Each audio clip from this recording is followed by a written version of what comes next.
야, 나 살았지. 그래, 와. 지금 많이 견누러 와. 계속 한번 쉬어줘, 우리.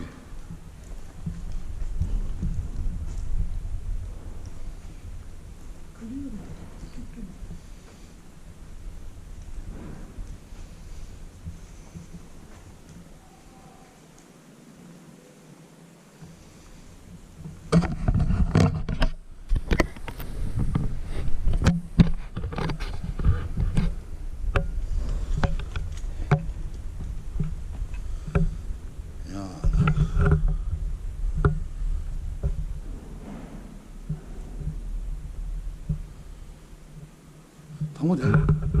오늘 지금 당구 도수 두 배. 당구 도수 두 걸.